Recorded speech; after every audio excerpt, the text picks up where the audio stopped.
This is Dr. Lisa Marie Bobby, and you're listening to the Love, Happiness, and Success podcast. Everything can change for the better in a relationship when two people really begin growing together, ideally with the support of a very competent couples counselor. But sometimes getting in the door with your partner can be one of the biggest obstacles of doing that growth. How to talk to your partner about couples counseling is what we're tackling on today's show. And I'm so glad you're here to join me.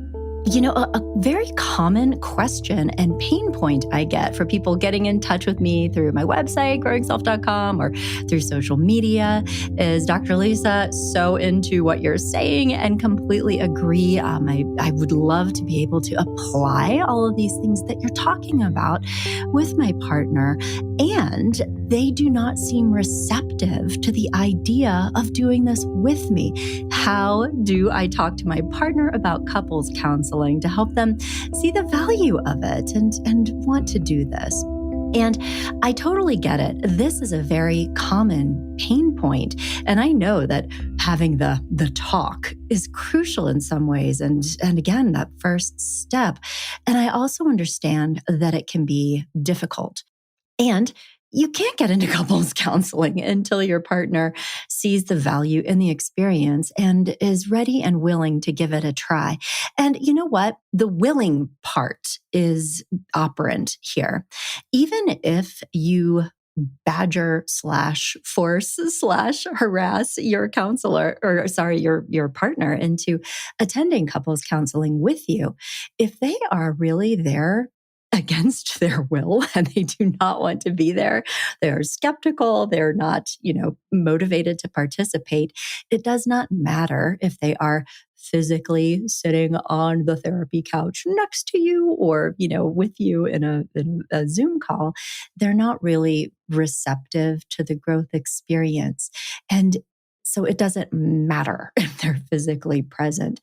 Engaging in meaningful growth work isn't an action, it's a mindset. You'd actually be surprised how many people, including individual clients for that matter, are in some ways window shoppers. They like the idea of doing growth work, and it feels good to say, yes, I'm working on myself, I'm in therapy, or I'm in coaching. And they're not really there in the sense of having a contract for change. So, for example, even somebody who's in counseling through their own volition, saying that they want to make changes or work on things, if there's even a mindset of it is my job to fix them, that I am going to say or do something that will change something about the other person's inner experience, that is, I am responsible for their change, that isn't going to work either. So I mention this because generating understanding and enthusiasm and motivation by and for and with your partner is more than about just getting them to agree to attend a session with you. It's really about how to help them understand what growth is, how it works, and how you guys can do that together for the benefit of your relationship, but not even just your relationship, for the benefit of each of your well-being and growth as individuals. And then certainly, if you have children, for the well-being of your family and for your future. So there's a lot here. And today on our podcast, we're going to be talking about the different variables and facets and things that can create obstacles to your partner's understanding and motivation to do couples counseling with you, so that you can first of all, wrap your head around what the problem might be on a deeper level than just saying, my partner is resistant and is being obstructionist to talking to somebody. No, that's not really what it is. Like, yes, okay, on the highest level, that's what it is. But underneath, people always make sense. There are always reasons and good reasons for why people do what they do, why they feel the way that they do. And so understanding that, getting insight into your partner can help you be a more effective communicator and help generate understanding and a shared understanding, shared goals for this growth process. It can help both of you really get what it is that you want, which is a happier, healthier, more satisfying relationship. So we'll be talking about many things. And just to dive right in, it starts with you, actually. My very first tip for you in how to talk with your partner about couples counseling is doing some exploration of your own mindset with regards to couples counseling. So, for example, many, if not most, people, individuals who are the ones kind of driving, we need to do something about couples counseling. We need to go and do this. One of the mindsets that is actually unhelpful is this.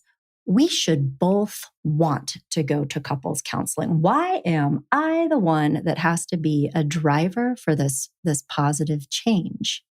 Another one could be my partner doesn't care about this relationship as much as I do, as evidenced by their unwillingness to do couples counseling with me. Yet another could be if they wanted to change, they would. Or my partner is completely closed off to couples counseling because they are immature, emotionally stunted, perhaps. They don't have the same values that I do around growth and change, and they always will be. And lastly, and this one is tough, is a mindset that says the problems in our relationship are my partner's fault. And my partner is really the one that needs to change.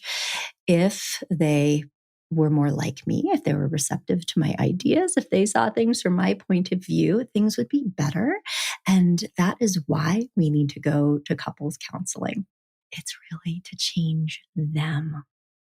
And so I just wanted to bring this up because these are all very common mindsets in the person who wants to go to couples counseling and is like, how do I get my partner to do this with me?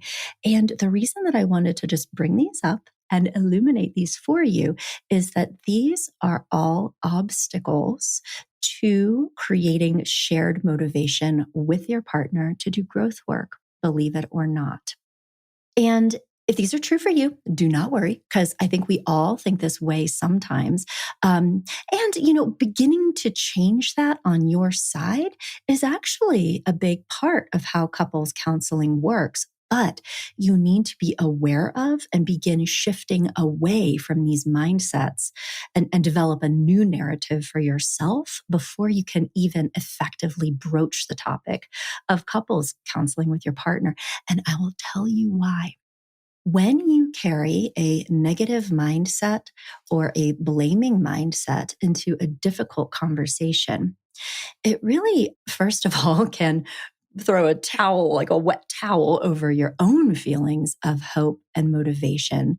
But also, your partner can feel the truth of what you believe, which is that it's your fault. And we need to go to couples counseling because this is your fault. There is something wrong with you that needs to change in order for this relationship to be better. And you haven't been receptive to me trying to talk with you about this. So I'm going to drag your butt in front of a marriage counselor who's going to agree with me and tell you that this is basically all of your fault and is going to tell you all of the things that you need to do differently in order to be a more pleasing partner to me. And then, between the two of us, we're going to get your butt into shape. Even if you don't say that out loud, if your mindset, if your inner narrative kind of basically agrees with that idea a little bit, your partner is going to be able to feel that and understandably, justifiably, and legitimately will not be eager to do that with you. And honestly, when you look at it from that perspective, no one can blame them. Would you want to do that? Like if your partner's like, hey, there's something wrong with you, and I'm going to like take you into the mental, emotional, psychological mechanic to fix that according to my definition of what needs to be different here. No, nobody would want to do that. And also, it's very, very important here that, we have compassion and understanding for how this energetic process works. And just to be totally like transparent, and I think I've talked about this on other podcasts, but my husband and I went through a terrible rough patch. It was a few years, after we were married, and we had just moved, and there was a lot of stress and like financial stress and just so many different things. It was so hard to talk with each other. I feel like anything I said, it was just not received well, vice versa. I mean, it was not great. And so I had started going to individual therapy on my own. And, my therapist said, Lisa, you need to do something about this relationship. If you don't, you're going to be really, really bitter. She's like, I can already feel you getting really angry and resentful about what's happening here. And so it's going to be important for you guys to do couples counseling. And, I took that in and was like, yeah, we really do. And I can't actually remember how hard I had to work to get my husband to be open to this idea. And honestly, in looking back, I think that he was probably reluctant to do it. He had not done anything like that before. And I don't remember if like how long it took to get him to be open to that. I think I might have honestly just made the appointment and was like, listen, we're doing this. And he came because, he wasn't happy either. But I know for a fact that he was quite skeptical of the whole thing.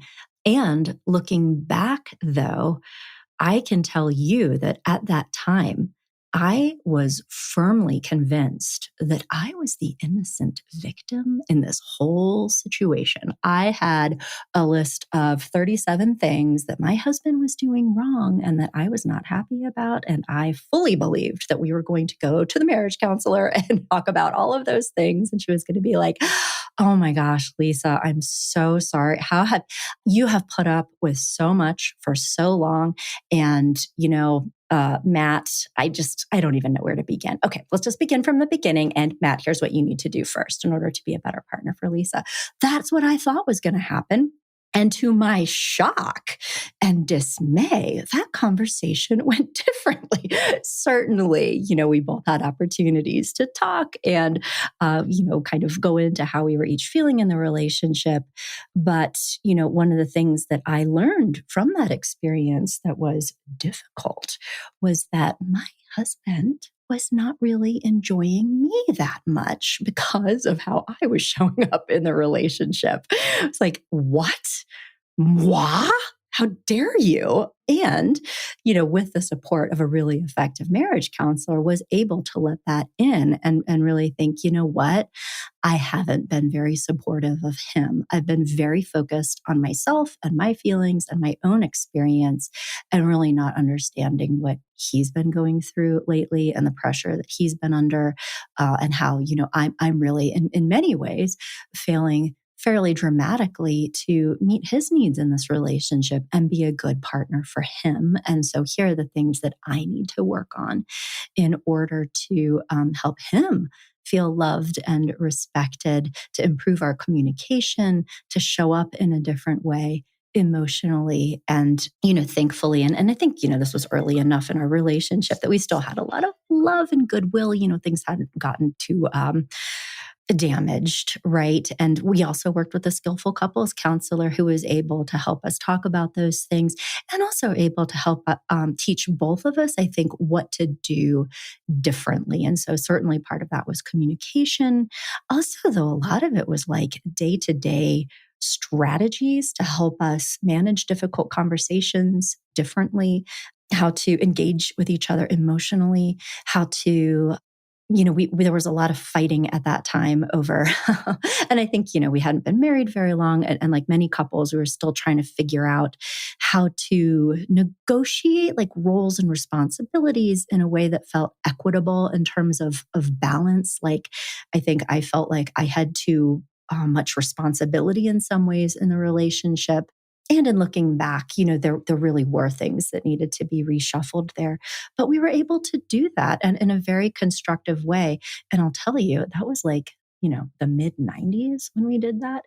And we probably went 8 or 10 times. And to this day, we still use some of the tools and techniques that we first learned in that course of marriage counseling. It was really, really impactful and helpful. And I firmly believe that it changed the trajectory of our entire relationship. I think if we had just kept going in the direction that we were going in, it would not have ended well. I mean, it would not have gotten better on its own. But I think really the biggest takeaway from that whole experience, one that I certainly had, and also one that Matt had, was the takeaway of really empathy and understanding. And the biggest mindset, the biggest shift was really one around acceptance and appreciation for the other person's experience.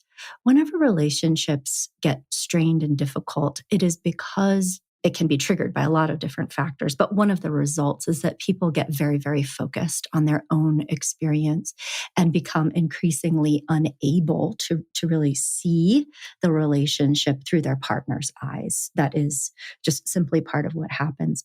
And so I wanted to go into all of this, first of all, just to help you understand that I understand and I have empathy for you if you're kind of focused on your partner right now, because I've been there and it's normal to do that. And if you would like your partner to do this growth work with you, the first and most important thing that you can do to help ensure that happens is to focus on shifting your own mindset and your own perspective now. And that is, we are both having experiences in this relationship that probably neither of us like. And the degree to which I'm like hyper focused on what my partner is doing or not doing is making me feel increasingly resentful and angry, and also making me, probably feel yucky to them emotionally. And for me, if I would like us to grow together, it means that I need to, first of all, believe that growth and change are possible. I need to understand that my partner has reasons for showing up in the way that they are, and that I'm probably doing things, I am operating in a certain way that doesn't feel great for my partner either. And when I take responsibility and ownership over the way that I'm showing up in this relationship, it is going to improve our dynamic together. And so when we go to couples counseling, I want to go to couples counseling in order to learn how I can be a better, a more supportive, more satisfying partner to this person that I love so much. So blame is probably the single most important obstacle to getting your partner on board with couples counseling, even when that blame is subconscious, which it often is. So to ask yourself, do I believe on some level that the reason we need couples counseling is so that a therapist can finally help my partner understand what I've been saying all along and then teach them how to change in the ways that I want them to change? And if that is true, like 99% of most people who want to do couples counseling, that is true. But then adjust your expectations about what this is going to be before you talk to your partner. If you don't, they're going to pick up on that agenda, even if you're not saying it in words. So that would be my very first piece of advice. And the other thing that I would like to share is that it's extremely important that you do have this courageous conversation, because relationships are engines of growth. There is no other life circumstance or situation that will foster greater growth or transformation than being in a relationship with our partner, right? And that is because in our intimate relationships, our number one person, we are connected enough to them and care enough about them, and they care enough about us that we can be authentic with them in ways that are difficult to be in any other kind of relationships. So that in that kind of relationship, in a marriage or in a committed partnership, we are showing up with the reality of who we are, right? They get a close up view. They see our rough edges, all the baggage that we're carrying in, our neuroses, our core beliefs, our personality styles, our expectations, and living with us day to day, or we living with them day to day. They see all of that and have the intimate experience of that to the degree that they're impacted by it. With friends or coworkers or family members, we're much more distant. We are on our best behavior sometimes in those relationships. So people don't fully get the entire picture of who we are. But with our partners, they see it. They experience the whole thing. And nobody else is going to care about us or how we are showing up to the degree that they're going to fight with us about it. And so when there is conflict in a relationship and your partner is saying, I don't like this. This doesn't feel good to me. I'm having a negative reaction to you. That is such a gift. It is such a special thing because in other relationships, there's not the intimacy, there's not the knowledge, there's not the level of commitment that somebody else is going to go through the trouble of fighting with us. They just back off. They're like, yeah, no, I'm going to, put some of my time and energy over here. And they usually don't have that experience with us in the first place. And so again, I wanted to bring this up too for both of you to understand that it is because of this intimacy, because of this connection, because of the commitment, this becomes a vital engine for growth that every relationship has. Every relationship. There is not a pairing of two people in a committed relationship in the world that doesn't have some of this friction because of the kind of relationship it is, because of the intimacy.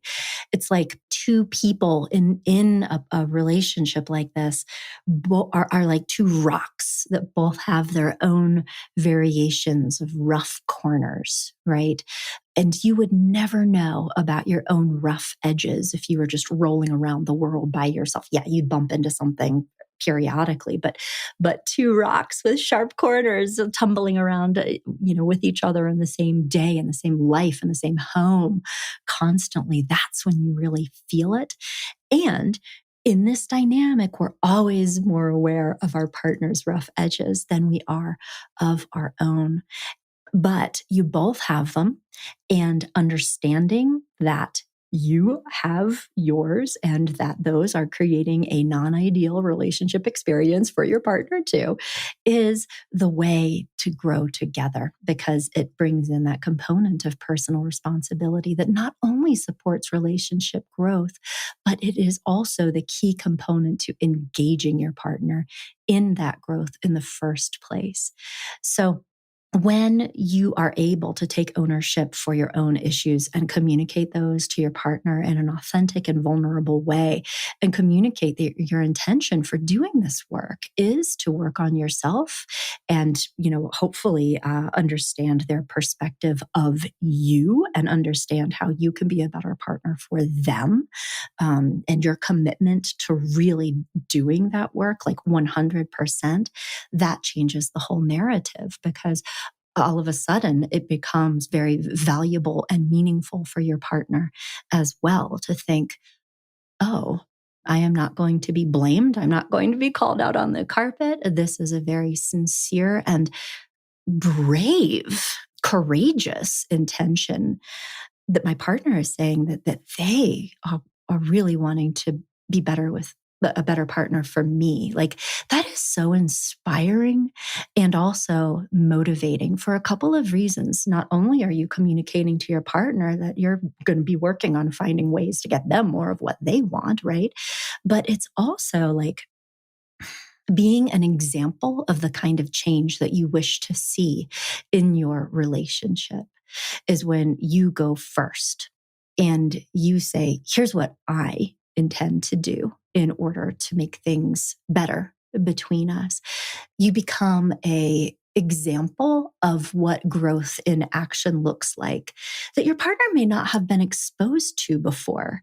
Our default setting is to blame other people for whatever's going on, right? It's certainly safer and easier. And this idea of extreme ownership is so inspiring. It's so inspiring. And so the mindsets that will save you here, we are co-creating this relational dynamic. Even if I don't fully understand my partner and how they're experiencing me, I am choosing to believe that they have absolutely valid reasons for how they feel and behave, just like I do. And that getting in growth work requires me to examine how my way of being may be challenging for my partner too. And is that going to be okay with me? Am I feeling nervous or apprehensive about talking to a marriage counselor who's going to say, actually, and, kind of shining that spotlight on opportunities that I have to grow that I might not have been aware of previously? Does that make me feel a little bit nervous? Probably yes. And gosh, how much empathy is in that, right? So, and then to be able to say to my partner, I'm feeling a little bit nervous about what I might learn about myself in these conversations too, just so you know. And to have a more positive perspective about diving into your own growth work, to be able to say to yourself, I understand the growth process differently than my partner does. I have been listening to podcasts like this one, or maybe reading books or trying to educate myself on how these things work. And that doesn't make me a better human, right? That doesn't mean that I am smarter or morally superior or anything. It simply means I have different knowledge than my partner does right now. Maybe they haven't had the same kinds of life experiences that I have. Maybe their way of learning or the things that they're around is different than the stuff that I'm around. I mean, that was certainly true between me and my husband. I grew up, my mom like had every self-help book that was ever written between the 70s and 80s and 90s. Like by the time I graduated from high school, I had read everything that Tony Robbins had ever written. And so like I was very familiar with this concept. And my husband had not been exposed to any of those things. And so, just the fact that I believed that this was worthwhile to do was really an artifact of my own cultural upbringing as much as anything, as opposed to like some kind of shortcoming on his part. And I think it's important to understand those differences too, because again, it's very easy to get judgy or morally superior if somebody is different from us in that regards. So to keep that empathy open and to really be shifting that narrative is like, I understand things differently about the situation than they do. So again, those are some things that can help.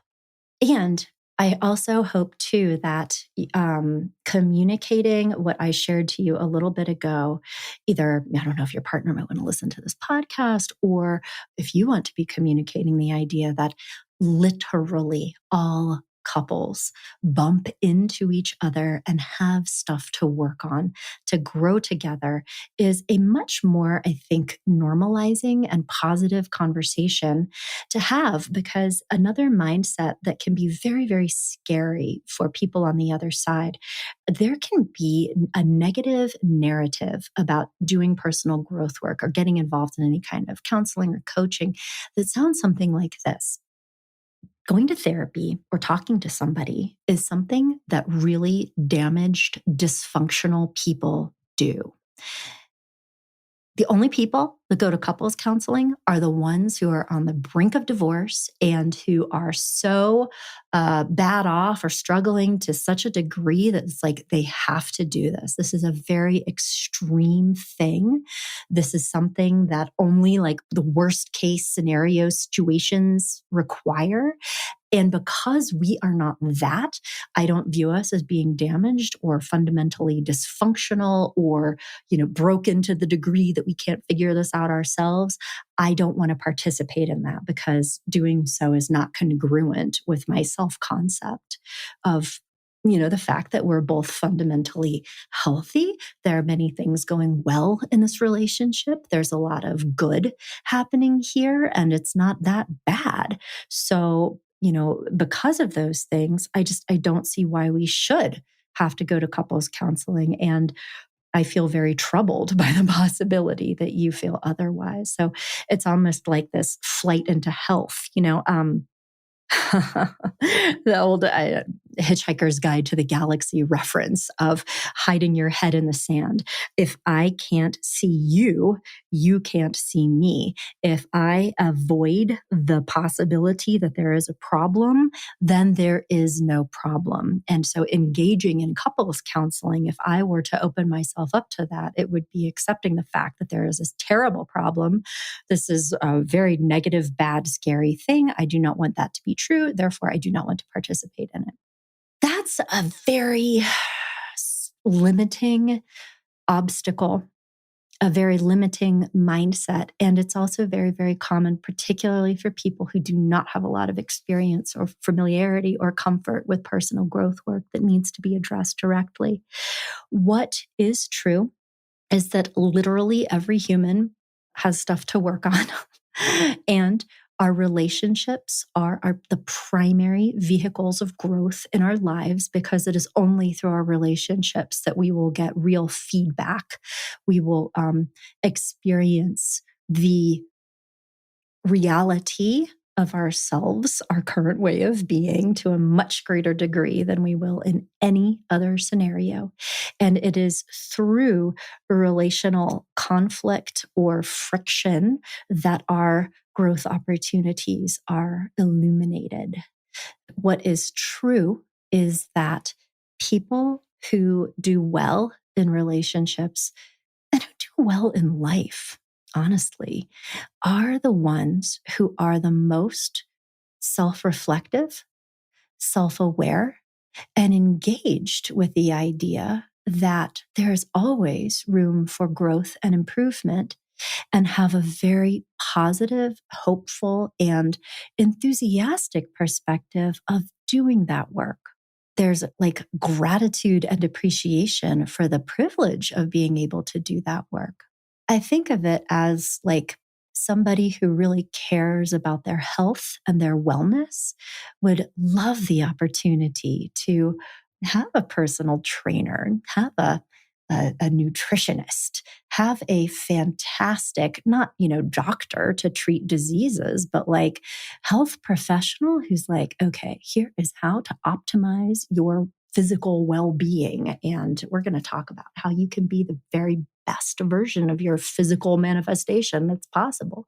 Somebody who is into health and wellness would say, oh my gosh, I would love to do that. I would read all the books and think about, how I could grow in these areas and what can I be doing day to day in order to have more energy and feel more healthy and, have my body last 100 years as opposed to, kind of squeaking by at 70.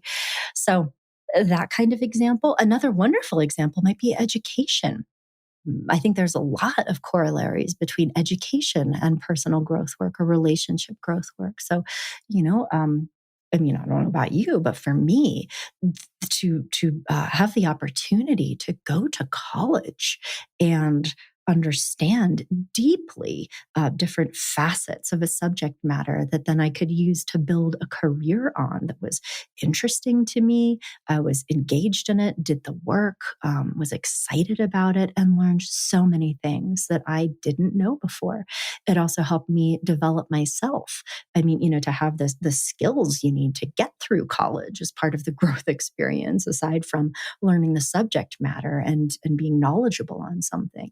And so, I mean, if you have invested, I don't know, 4, 8 years in post high school education in order to develop a substantial career, why would you think that you would just be able to roll out of bed and know everything that there is to know about how to have a healthy relationship with another person without doing anything to like better yourself or gain knowledge or understanding or insight or self-awareness on that the way that you would anything else? I mean, even financial literacy.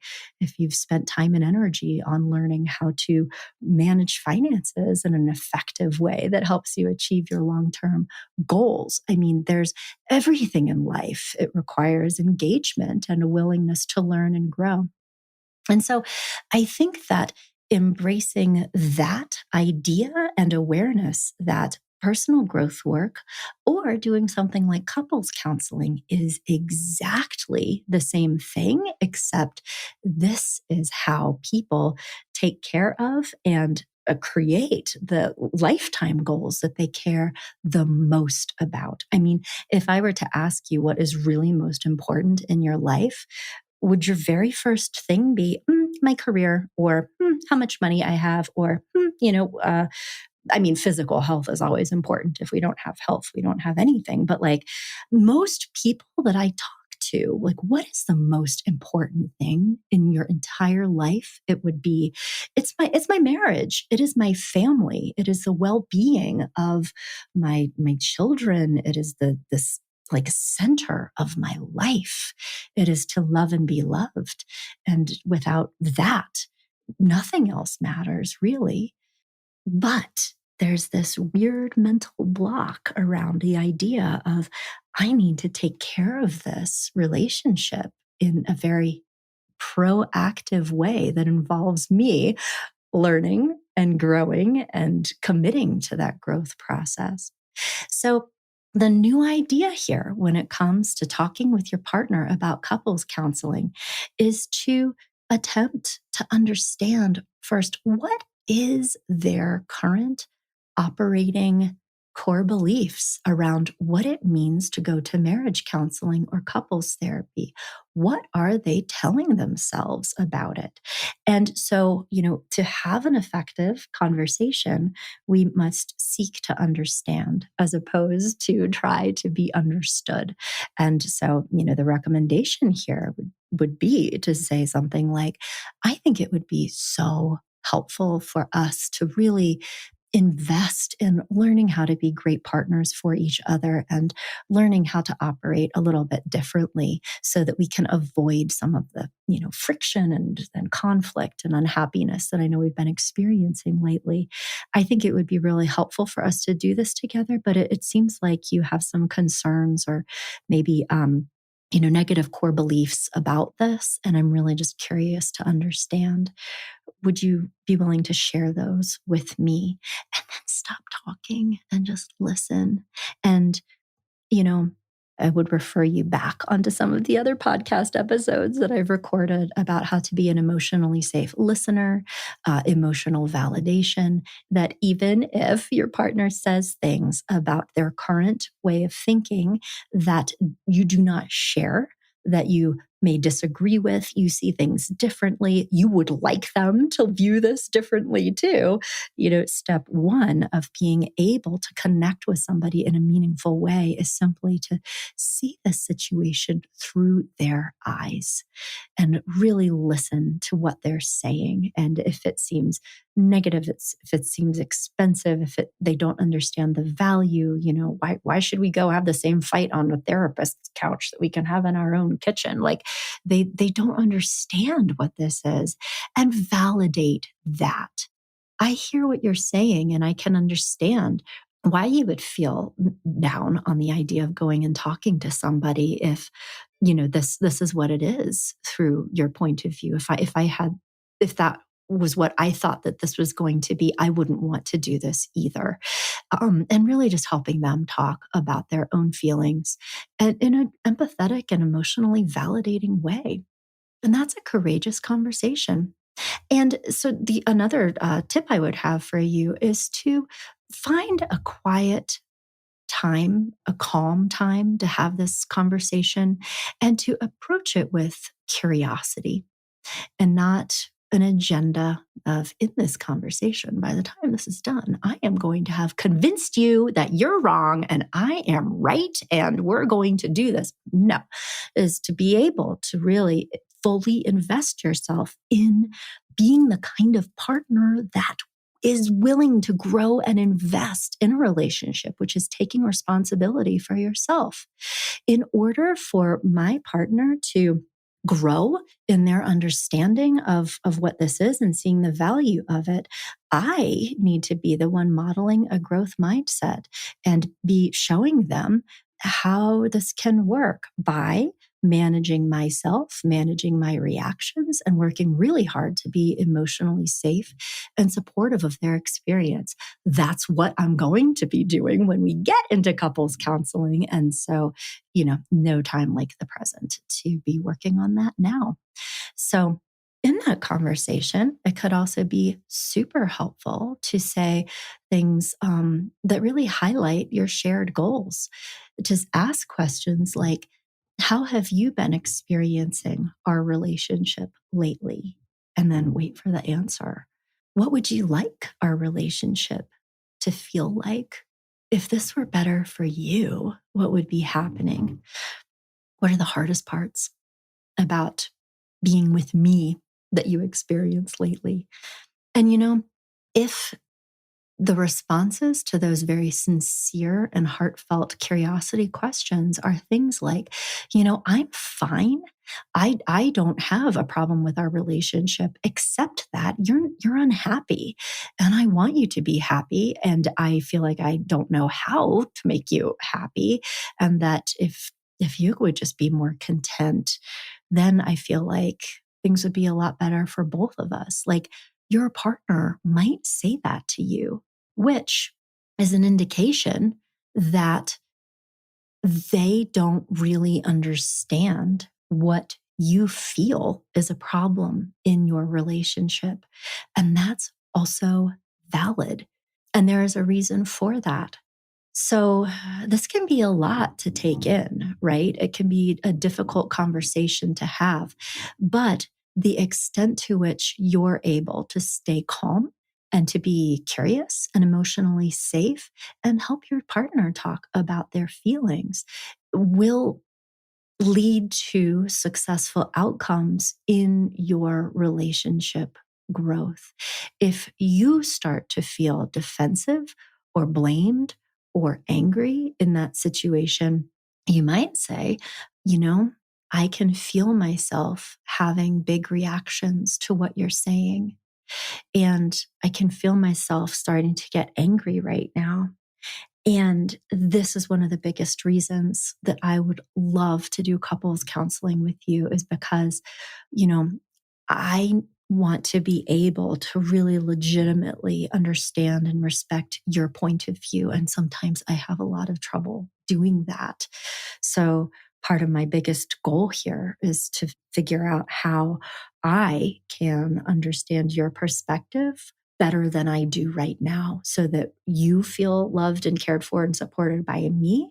And so that you and I can really be in alignment around what we both want our relationship to be like and how we're going to create this together, as opposed to fighting with each other around the right way of being or the right way of doing things, because that feels exhausting for me. And I know it feels exhausting for you too. And also, as you help your partner talk about their own feelings, if they communicate that they have obstacle, sort of negative focused mindsets around, couples counseling is for couples on the brink of divorce. And if we did this, it meant something terrible was happening. And that's not true. Many times we're just fine. So why do we need to do this? And it's going to be expensive, blah, blah, blah. Being able to put it into the context of, I understand that for whatever you've absorbed from the culture, from the world, is that the only people who work on themselves are the ones who have like significant issues. And, my understanding is a little bit different. It's just the people who are most successful in life are the ones who are working to create the outcomes that they want, like their careers, their education, their financial well-being, their physical health. This is just like relational wellness, and to, help them understand your perspective. But it requires first, again, helping them really feel respected, understood, validated. Um, if you move into trying to get them to understand you and your perspective before you're able to do a really good job of helping them feel validated and understood, it's going to turn into an argument. So, keep that in mind. And you know what? If they're still like, "Ugh, I don't know," or if they, sometimes some people can get weird about like money when it comes to this sort of thing. And again, I think validating that and helping, them understand like, yeah, we are going to have to spend some money in order to be able to do this. I really think that it's helpful to put this in context of values and life goals and really what's more important. You know, our family, our marriage is the most important thing in both of our lives. And think about how much we spent on our couch, or that time we updated our kitchen cabinets, or that vacation we took. Like, are we living our lives in alignment with our values, or are we prioritizing other things? Was getting a newer car the most important thing? Because we're going to pay a lot more for that car than we ever would for a course of really great marriage counseling. Like, what are we doing here? And just that reality that most, at least middle class families can do most of what they want, right? It's just allocating and prioritizing those resources. And so getting on the same page around, are we putting our money where our values are, or are we actually living in a way that is incongruent with what we say is most important to us? Because it's probably not getting season passes to a ski resort. It's having a stable, loving, emotionally safe, functional, wonderful feeling family experience between the two of us and for our children. So let's just go ahead and put that to the top of the pile. The number one thing that we want to spend money on is our shared life together and the safety and security and stability of that, because that's really the most important thing for most people. Okay. And if your partner is still like, I don't know, that's okay, because there are a lot of different paths to growth. I am a huge fan of doing growth work with a trained professional, a licensed marriage and family therapist who really knows how to shine the light on your blind spots, help you both understand yourselves and each other in a different way, and also provide education around, okay, if you want to get a better result, here's what to try differently, but also like accountability and follow through. Those are all really important components of this. And if through the course of these courageous conversations, you and your partner are able to say, you know what, we really want to work on this together. We're both engaged and invested and committed to being better partners for each other. And you know what? You could also read a great relationship self-help book together and attempt to take ownership of, as I'm reading, I'm realizing that I'm doing all of these things and that I maybe could do something a little bit differently in order to be a better communicator, a better listener, XYZ. So I'm going to be practicing this really consistently for the next few weeks. And let's see if we get a different response. If you take the DIY approach and it is successful, that's fantastic. And you've still achieved the outcome that you've wanted, which is growing together, whether or not you do that with a couples counselor. Like, that's fantastic. So go ahead and try that. I will say, and the thing to be aware of is that relational systems have their own power. Like, a relationship between two people is more than one person doing things, even two people doing it together. That the system takes on a life of its own.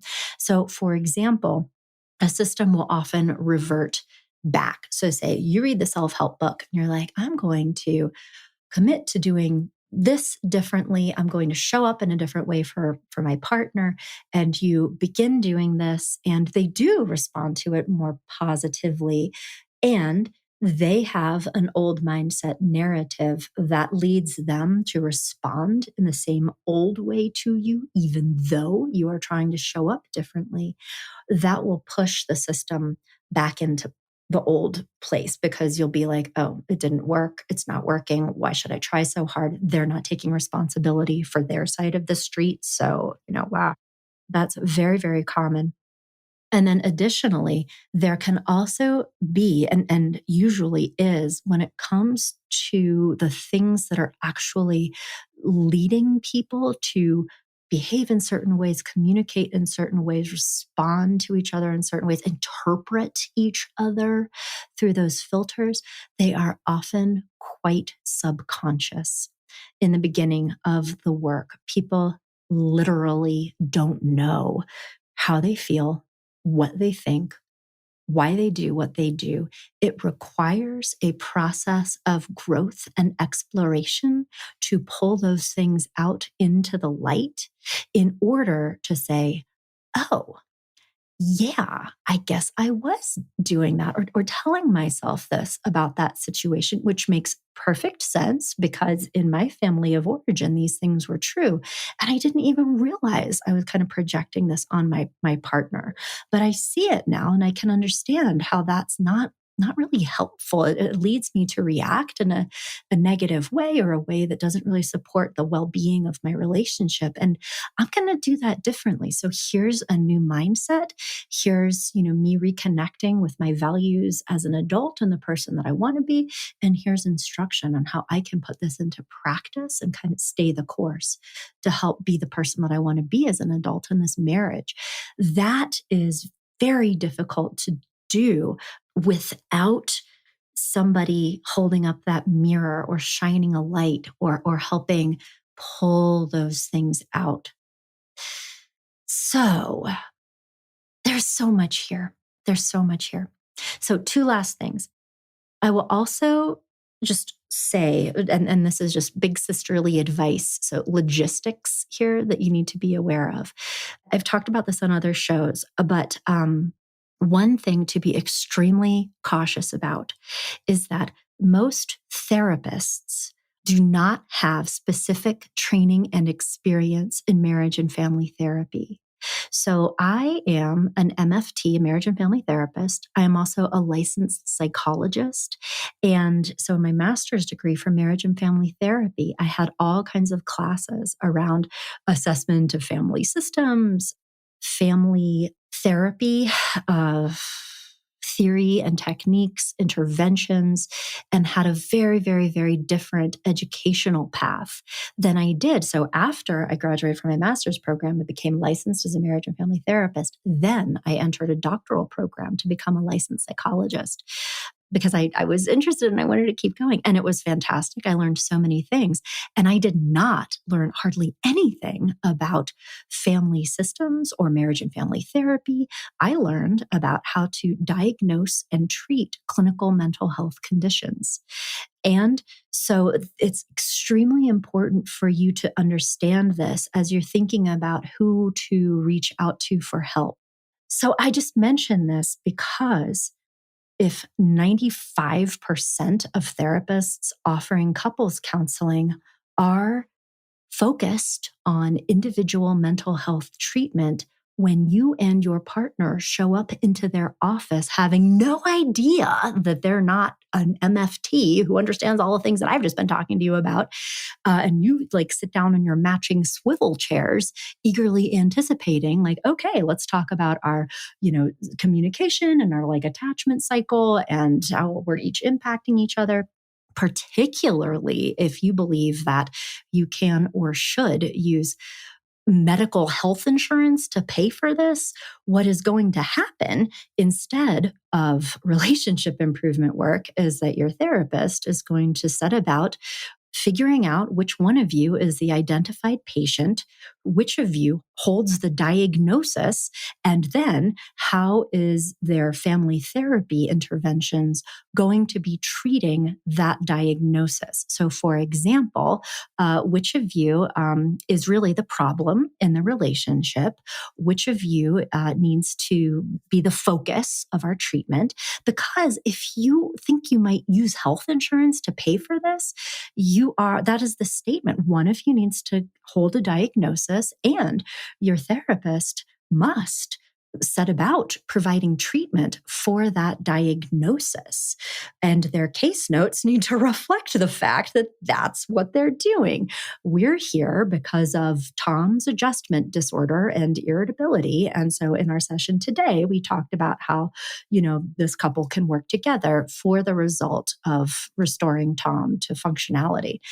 And I'm sure you easily see the situation here and why that gets so problematic so quickly, because in that paradigm, perhaps Tom has had this fear that if I go to couples counseling, it's going to turn into being all about me and why this is my fault and my shortcomings and how I need to change and be different. That has been my secret fear this whole time. And now we're talking to a licensed psychologist who knows how to diagnose and treat mental health conditions. And we want health insurance to pay for this. So that has to happen. And now my worst fear is coming true. This is all about me and my, way of showing up and how this needs to be different. So be very, very cautious about who you work with in this situation, for the love of all things holy, too. If you have been in individual therapy, and if you're thinking that, well, maybe I could just get my partner to come and talk to my person with me. First of all, if your therapist thinks that is a good idea, it means that they are not a licensed marriage and family therapist and that they do not understand relational dynamics. And they are the last person that you should be talking to with your partner to. Because again, an LPC might think that that's, just fine. Why not?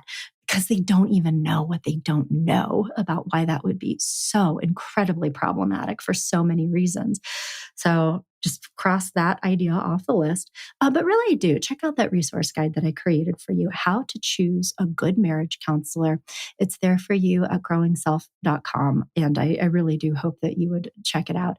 You could also check out the article that I wrote of, I think I called it, Can I Use Insurance for Marriage Counseling, which does a deep dive into all the things that I talked about with the dynamics that can come when you're trying to frame for the purpose of utilizing health insurance, why couples counseling is behavioral health care for the treatment of one of your psychiatric conditions is totally different than relational growth work. Again, but just so that you don't accidentally wander into the wrong thing. And then very lastly, if you take advantage of all of these different pieces of advice, communication strategies, ways of thinking, ways of being that will support your being able to talk to your partner effectively about couples counseling, what it is, why it would be great for both of you, and if they are still absolutely not, I am not doing this with you, no, my last piece of advice would then be, if you are still interested and committed to doing this with you, for the benefit of your marriage and for your family, you can do it unilaterally. Again, I would recommend that you seek out a marriage and family therapist to do this with, and that the goal of your work with them is, what can I learn how to do? What can I be focusing on within myself in order to have a healthier relationship with my partner? And commit to that and see where it goes. It could certainly be focusing on, the way that you show up in your relationship. It could be focusing on, how do I become a better partner for this person? How do I have more empathy? How do I understand them differently? How do I communicate better? How do I listen better? Could also be, do I need better boundaries? Are there things that I've actually been tolerating that I don't want to do anymore? And how can me getting more clear and healthy within myself, that also can change a relationship system in a very, very positive way. But again, it's by working on yourself. Since you are a contributing member of this system, the system will by definition change. And a cool thing that could happen is that as your partner sees you working on yourself, doing things differently, and having a very meaningful growth experience, they may either begin to feel increasingly uncomfortable in that relationship as you are doing things differently, that perhaps you're working on yourself and becoming healthier will change the dynamic in such a way that creates more natural consequences and motivation for their needing to really step up and do their own growth work to bring that system back into equilibrium again. So that is certainly one outcome. But they may also, and I've seen this happen so many times, be observing you and experiencing how you're showing up differently and say, you know what, I really admire them. That I can see how much they care about me, how hard they're working on themselves. I know that this is challenging and so inspiring. And I really want to do this for myself too. And then so either getting involved in their own individual work to support this, or maybe at that point, it might be time to connect with a good couples counselor who can help working with both of you together so that you can both be figuring out how to grow in this shared life you're living.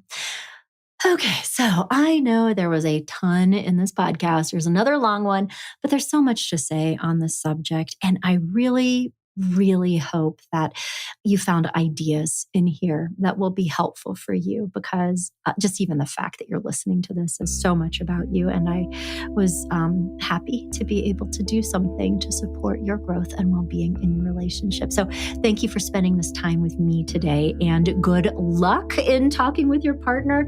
You can find all of the articles of past podcasts that I talked about on the website at growingself.com.